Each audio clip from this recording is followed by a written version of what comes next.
आरसीबीने women's premier league मधील दुसरं title आपल्या नावावर केलं आहे. कॅप्टन स्मृती मानधनाच्या नेतृत्वात आरसीबीने ट्रॉफी जिंकली.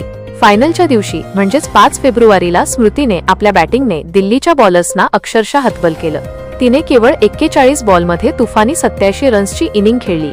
या खेळीमुळे आरसीबीला दिल्लीने दिलेले मोठे टार्गेट सहजपणे गाठता आले आणि टीमने दुसऱ्यांदा ट्रॉफीवर आपले नाव कोरलं.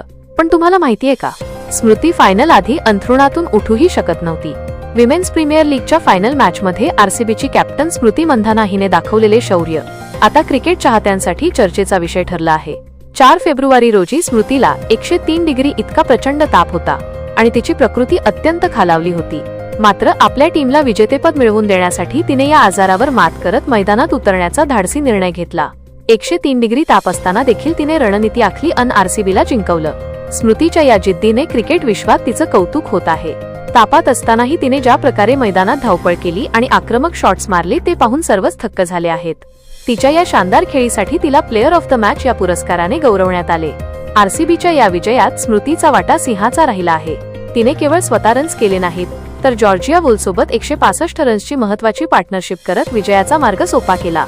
एका बाजूला शारीरिक त्रास असताना दुसरीकडे मानसिक कणखरता दाखवत तिने टीमला चॅम्पियन बनवलंय. दरम्यान स्मृती मंधानाची ही खेळी आता WPLच्या इतिहासात आयकॉनिक मानली जात आहे.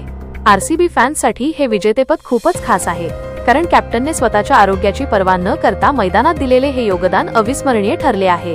स्मृतीने सिद्ध केलं की जिद्द असेल तर कोणत्याही संकटावर मात करता येते.